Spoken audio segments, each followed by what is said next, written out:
Focus on Headline.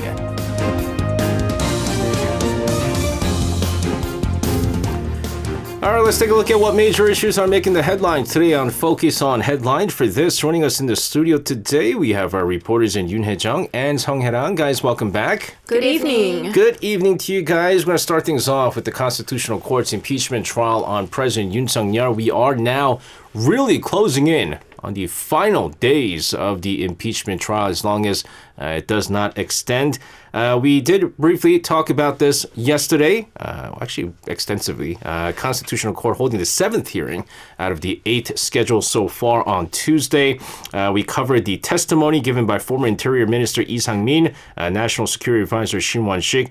Later on in the day, as the impeachment trial in itself goes on for hours and hours beyond the times that our show goes on air, we're not able to kind of cover all of the other testimonies that are going on. But there was some testimonies coming in on Baek Jong-wook. He's the former 3rd Deputy Director of the National Intelligence Service. We have Kim Yong-bin, who's the Secretary General of the National Election Commission, having kind of testified at the 7th hearing as well.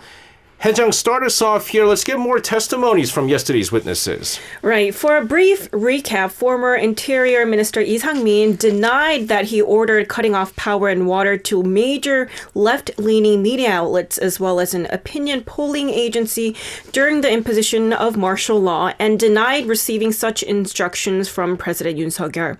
Although he did acknowledge that he saw a note on President Yoon's desk with the words that read, National Fire Agency Chief, the names of media, and the fire agency cutting off power and water. The minister also testified that he tried to stop Yoon from declaring martial law when he was called to the presidential office on the night of December 3rd. Meanwhile, National Security Advisor Shin Won-sik recalled that during a dinner with President Yoon sometime between late March and early April last year, the president mentioned the need for a exceptional measure. Now, for former 3rd Deputy Director of the National Intelligence Service Baek Jong-wook and Secretary General of the National Election Commission Kim Yong-bin, who also testified later in the day, Baek and Kim were called in to testify on the election fraud allegation cited by President Yoon as a main reason for declaring martial law. Now, when asked about the possibility of election fraud, Baek did not give a clear statement, saying it was not what he saw, and said his mission was confined to checking the ballot counting system.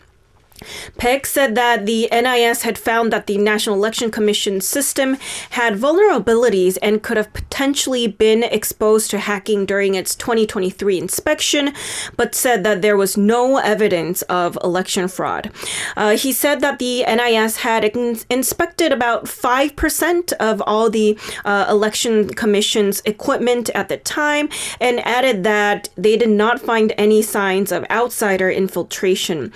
Meanwhile, Secretary General of the National Election Commission Kim Yong-bin said that the NIS arbitrarily checked 310 personal PCs, which is about the 5% that the 5% that NIS had mentioned. And this is out of the 64,000 total computers at the National Election Commission, and said that the checks were not aimed at finding any potential fraud, but it was for merely prevention purposes. Throughout the trial, Kim Yong-bin stressed that there was no election fraud and most of the allegations about the election system were false, and said that the Election Commission actually improved their security score to almost twofold, because server security is very important to prevent manipulation of election results.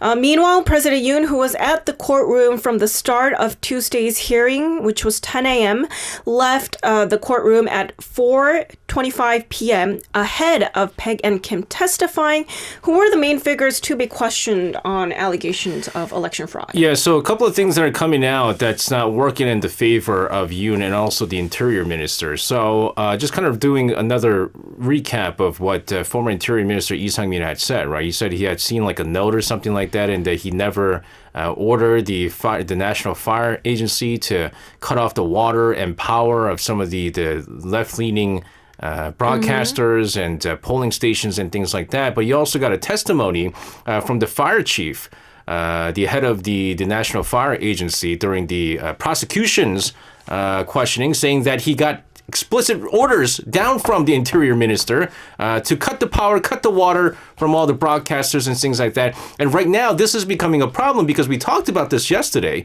The Constitutional Court ruled that they can look at the prosecution's questioning from their, criminal investigation and then use it at the Constitutional Court's impeachment trial. So now the Interior Minister, it's coming out that he is what being said by other witnesses is not going in line with what he said, but also because Kim Yong-bin is I believe he's very close to Yoon himself, right? But then he's not going to say that there's vulnerabilities with the security at the NEC and the polling station and it's a commission that he runs himself. And so, again, it's been disproven on a number of occasions, but voter fraud is something that was been made up, especially by the right-wing YouTubers, and it's coming out more and more that there's nothing wrong with this and cannot be used as a reason for why martial law was declared.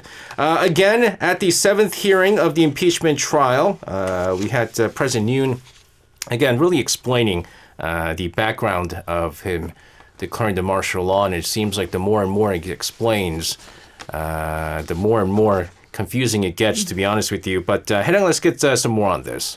Sure. President Yoon Suk-yeol on Tuesday criticized the opposition, including the Democratic Party, saying that even before he took office, they called for a preemptive impeachment and have demanded his resignation or impeachment a total of 178 times until the declaration of martial law on December 3rd. His remarks were a strong rebuttal to the National Assembly's impeachment panel, which argued that the president refused to compromise with the opposition and instead sought to resolve the situation through the martial law declaration, raising serious constitutional concerns. President Yoon stated, quote, "With just over 100 seats, I've done my best to persuade the opposition to make progress.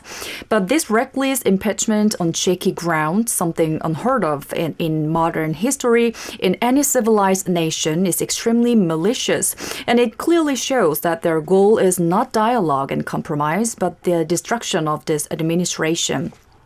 And President Yoon further stated, no matter how much they dislike him, the basic principle of dialogue and compromise is at least listening and showing some acknowledgement. But instead, they staged protests calling for his resignation and didn't even enter the National Assembly chamber, forcing him to deliver a speech to a half-empty chamber with only ruling party lawmakers present. He also added there were even lawmakers openly telling him to step down as soon as possible. President Yoon also said that last December was the only time in Korea's constitutional history that a budget bill was passed unilaterally after being cut without consensus, and he said he believes the impeachment panel's argument is something they should reflect on themselves rather than direct at him.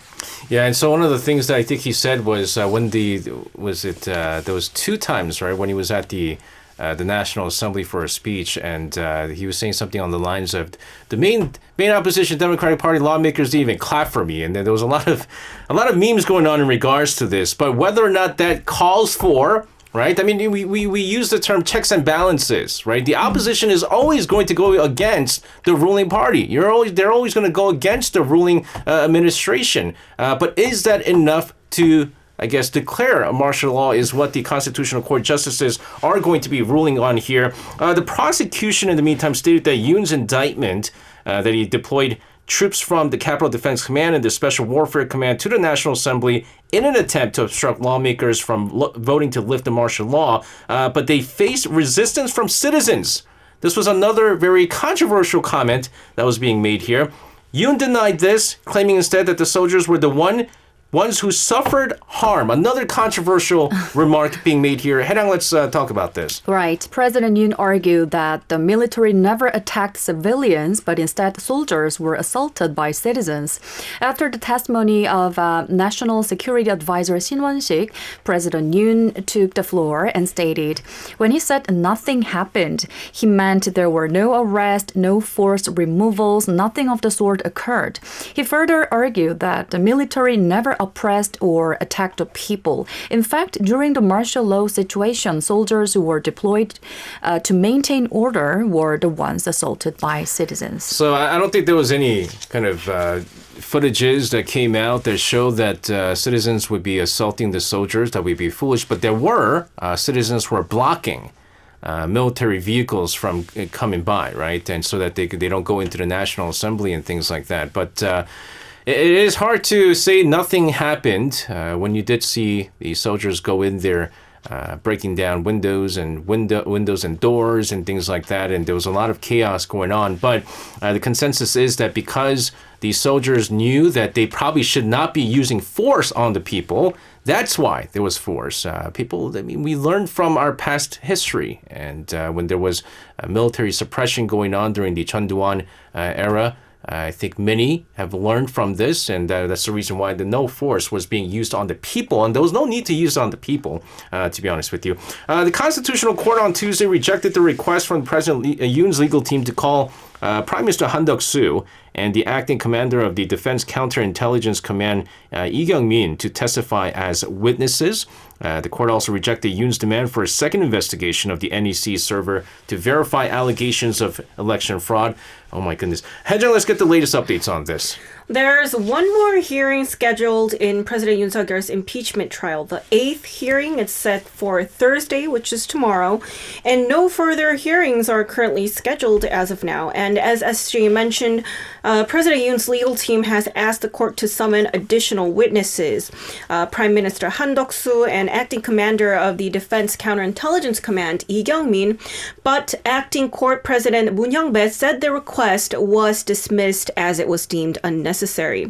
Now, in last week's hearing, the Constitutional Court had also rejected President Yoon's team's request for witnesses against acting President Choi Sang-mok, chief of Korea Communications Commission Lee Jin-suk, as well as polling officials at the National Election Commission. So far, only 8 of the 34 witnesses requested by President Yoon's defense team have been selected as witnesses. And former Interior Minister Lee Sang-min and National Security Advisor Shin Won-sik, who stood as witnesses, were both called on by President Yoon's team as well as the National Assembly.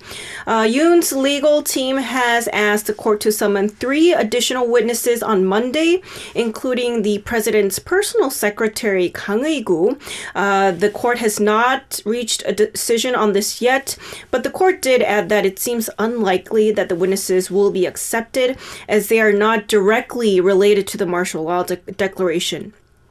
Now, if the Constitutional Court rejects Yoon's remaining witnesses, the court proceedings are expected to conclude as early as next week. After tomorrow, Thursday, there's going to be a direct examination of President Yoon as well as closing arguments. If the trial concludes next week, the justices panel will deliberate and decide in late February or early March on whether President Yoon should be removed from office. If he is removed, an early presidential election is expected to be held in late April or early May. In the meantime, the ruling People Power Party made a protest visit to the Constitutional Court on Wednesday. The ruling PPP urged the court to make a decision on the impeachment case of Prime Minister Han Duck-soo before deciding on the competence dispute case of constitutional justice nominee Ma Eun-hyuk.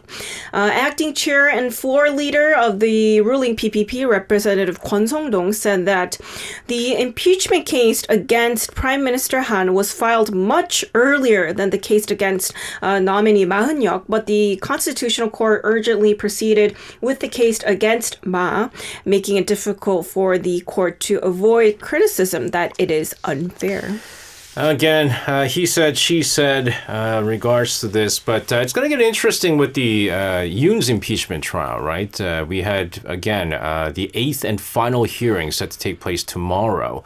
And given that, I believe earlier today, the spokesperson from the Constitutional Court said that there's no updates on whether or not there's going to be further additions to the hearings. And so, I mean, it's a day before the 8th and final hearing. The consensus right now, some pundits are saying that, well, if the court hasn't made a decision on whether or not they're going to be extending and adding more testimonies and more hearings from now on, the chances are that it's probably going to conclude tomorrow, right? And once it concludes tomorrow, you're going to have the final say from Yoon, which is going to be quite interesting, whether or not he's going to continue to push for the voter fraud argument here is going to be an interesting one. But usually they say it takes about up to 2 weeks, about 2 weeks for the Constitutional Court justices to make the final decision. And as the justices have mentioned at the start, even before the start of the impeachment trial, they're going to try to finish this as soon as possible. And given the fact that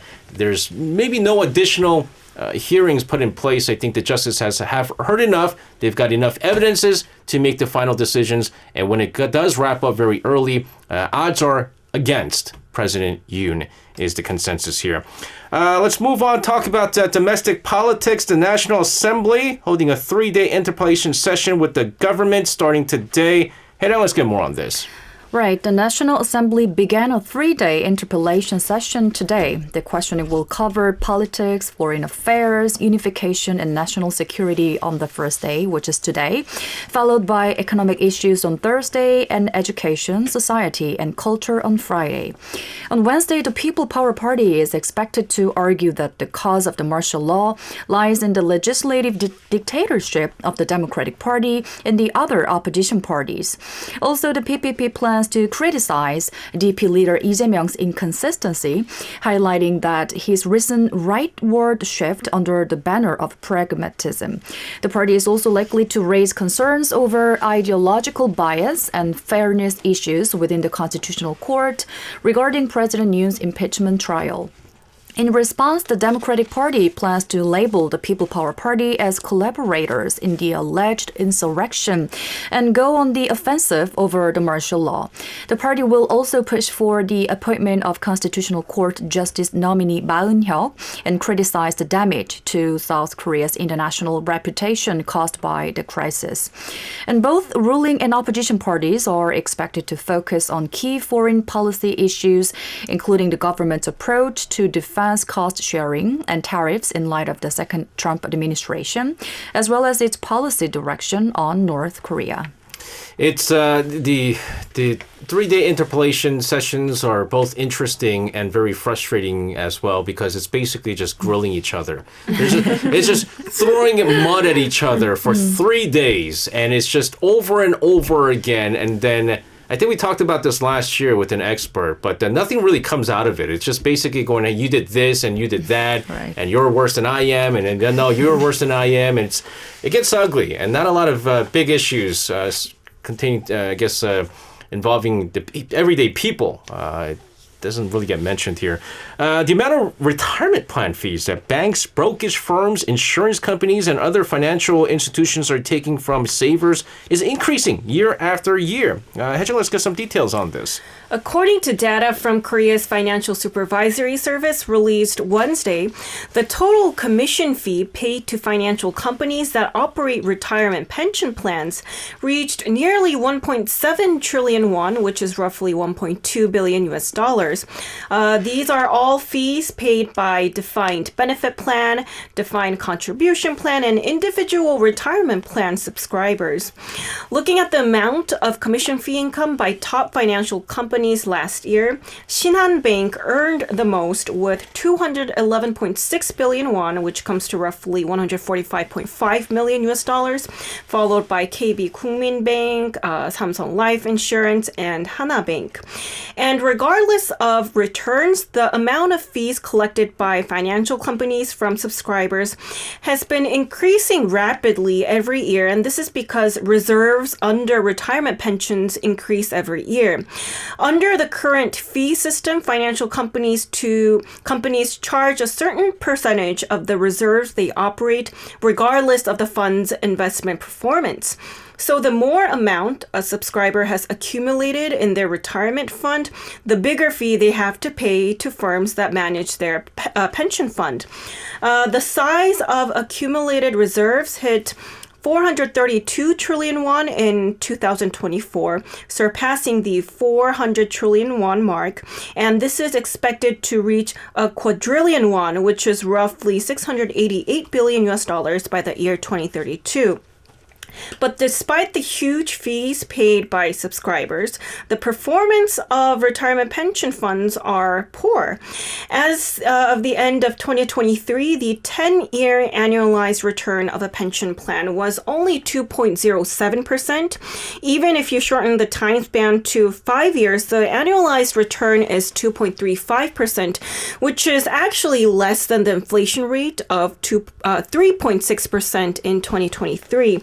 So if you factor in the actual real rate of return after accounting for inflation, the money the pension subscribers actually receive later on is actually less than what they've actually put in. On a related note, the Financial Supervisory Service also noted that consumers should be careful of exchange-traded funds, or ETFs, that use phrases such as lowest fees or how much percent return. It requested asset managers to take corrective measures for inappropriate advertisements that could be misleading. There are a number of examples of misleading statements that emphasized unrealized returns, such as expected target returns, or some ads that misinterpreted a product as safe when it could actually lose the principal. Yeah, there's been a lot of that recently. There's like on the internet, they'll be like, oh, we guarantee 20% return, right? And 20% is a big, big return. I think most people won't promise you 20% returns and things like that. But I feel uneasy, right? I mean, this was like the same case with the national pension system, where they're basically using our money and then trading stocks with it and hoping to make money out of that. And I think a couple of years ago, they lost money. They were shedding money. And so it was like, you're taking our money, our retirement plans, or you're gambling money onto this, and then now you're going, there's no money. But apparently last year, it was much better. So this is what they all do, right? They take your money and they try to trade stuff and they get some returns out of it. But what happens if they lose all of it, right? The Fair Trade Commission has launched a full-scale reinvestigation into allegations of collusion on loan-to-value ratios among South Korea's four major banks. This starting off with Shinhan Bank and Uri Bank. Arirang, walk us through this. Right. According to industry sources on Wednesday, the FTC dispatched investigators to Shinhan Bank's headquarters for an on-site investigation over suspected violations of the Fair Trade Act. And the FTC is also conducting an on-site investigation at Uri Bank's headquarters. This on-site probe marks the beginning of a reinvestigation into the unfair concerted actions of the four major commercial banks, which is a case the FTC ordered to be re-examined. Shinhan Bank and Uri Bank, along with the KB Gukmin Bank and Hana Bank, are suspected of sharing nearly 7,500 LTV-related documents and aligning their rates at similar levels. This alleged collusion is believed to have restricted market competition, resulting in unfair profits while harming the interests of financial consumers. The loan-to-value, or LTV, ratio represents the maximum amount a bank can lend based on the value of a property used as collateral. The banks are suspected of sharing this information to coordinate mortgage loan terms, effectively restricting competition. In February 2023, the FTC launched an investigation into allegations of collusion in the banking sector. And after identifying suspected collusion among the four major banks, the FTC sent an investigative report, which is the equivalent of a prosecutorial indictment, to each bank in January last year. This case marks the first application of the Information Exchange Collusion Clause, which was introduced in the 2020 amendment to the Fair Trade Act. And if the allegations are confirmed, the banks could face fines amounting to several 100 billion won. And the banks have argued that the information exchange was merely a data sharing practice, not collusion, and that they didn't gain any unfair profit. They also claim since LTV ratios varied to some extent across banks, even after the data was shared, there was no restriction of competition. And the case was initially expected to conclude with sanctions by the end of last year, but instead of issuing penalties, the FTC members determined that additional verification of facts related to the arguments from both the investigators and the accused parties was necessary. Let's talk about gold prices. Gold prices are rising ridiculously. we talked about how the gold price has been kind of climbing even fast on a faster pace ever since the start of the second Trump administration. All these global economic uncertainties, tariffs wars going on right now.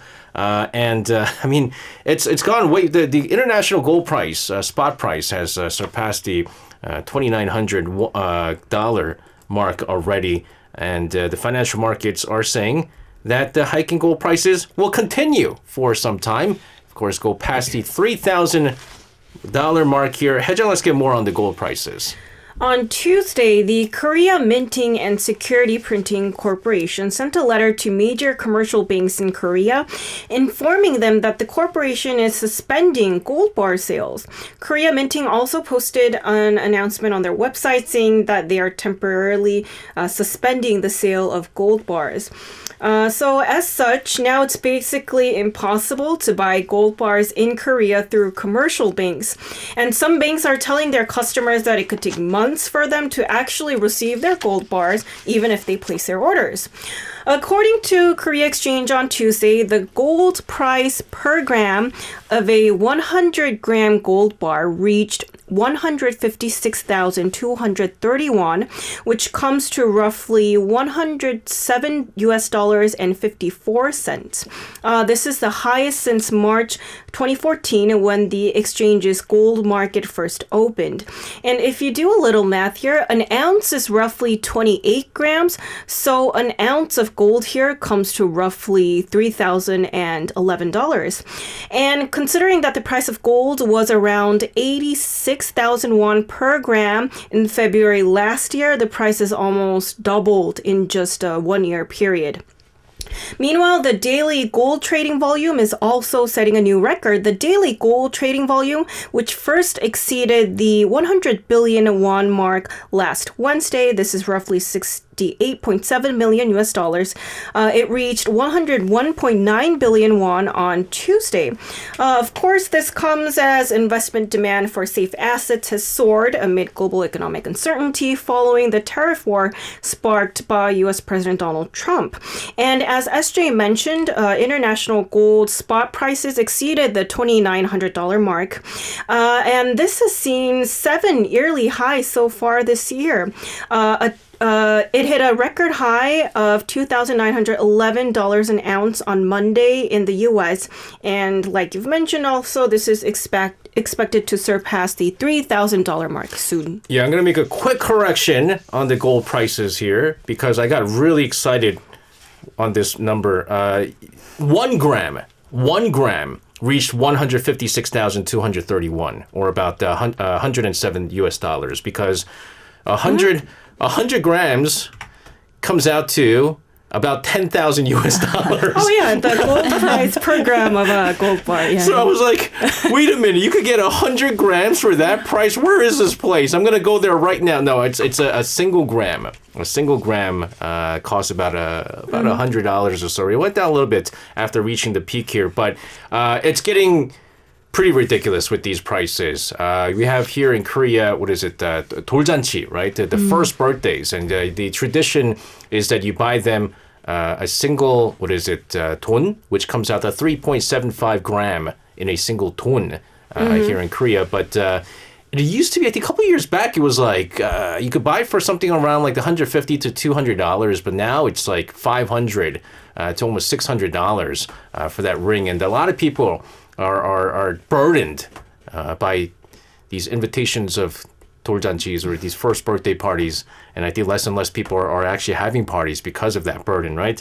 Let's move on here at a meeting to support SMEs in response to the second Trump administration. This hosted by the Ministry of SMEs and Startups on Wednesday. Projections indicated that if the U.S. implements its proposed universal tariff policy, South Korea's SME exports could shrink by up to 1.2 trillion won Arirang, let's get more on this. Sure. The U.S. imposed an additional 10% tariff on all Chinese imports last Tuesday and plans to slap a 25% tariff on all steel and aluminum products, regardless of country of origin, starting March 12th. So South Korean SME exports could shrink by as much as 11.3% from the current level. At the meeting, cases of export-oriented SMEs expressing concerns over the impact of U.S. tariff policies were also presented. One of the SMEs is Dongin Chemical, which produces specialized materials for the aerospace industry using Chinese raw materials and supplies them to U.S. aerospace and satellite companies. And the company expressed concerns that if the U.S. bans the use of Chinese raw materials, it would face significant difficulties in production as well as export. So the ministry discussed support measures to help export-oriented SMEs cope with these challenges. As part of its efforts, the ministry plans to establish support centers for trade challenges at 13 regional offices nationwide to receive reports on the impact of high tariffs, exchange rate fluctuations, and supply chain restructuring on SMEs. Also, the ministry plans to provide emergency management stabilization funds and other policy financing to support export-driven SMEs. If the situation worsens, it'll consider additional assistance measures. So to bolster the resilience of SME exports, the government will also expand its export policy by increasing tailored support for new exporters, promoting tech service exports and overseas expansion, and developing new K-culture export items. The Minister of SMEs and Startups, Oh Young-ju, stated, given the significant impact that trade policy shifts could have on Korean SMEs, they are closely monitoring the situation and coordinating responses with relevant ministries. She also added they will announce support measures to enhance SME export competitiveness within this month. It's one thing that major companies like Samsung Electronics or like SK Hynix, Hyundai Motor gets impacted by the universal tariff, right? Which, I mean, they're worth billions and billions of dollars. And yeah, they're going to take a hit, but it's not going to be as bad as SMEs who some of them rely heavily on the exports to the United States. And for them, being able to shed that much, decrease in that much exports is going to take a major hit. And we'll have to see. There's still talks going on right now, whether or not, we still have to talk about Trump's reciprocal tariffs, which are going to come in, make the announcement maybe today or tomorrow, apparently over in Washington. But we'll keep a close tab on this.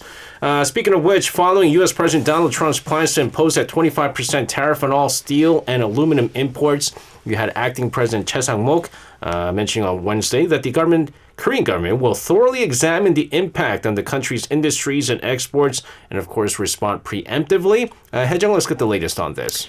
On Wednesday, during a meeting with ministers on economic issues, acting President Choi Sang-mok said uncertainty in the global trade environment is increasing. This, of course, is followed by U.S. President Donald Trump's announcement to impose a 25% tariff on all steel and aluminum imports, slap reciprocal tariffs, while also considering new tariffs on vehicles, semiconductors, and pharmaceuticals, which are Korea's flagship export items. According to acting President Choi, the Seoul government will be holding an export strategy meeting next week to discuss measures aimed at minimizing the impact of the latest U.S. tariff escalation, such as exploring ways to diversify export markets.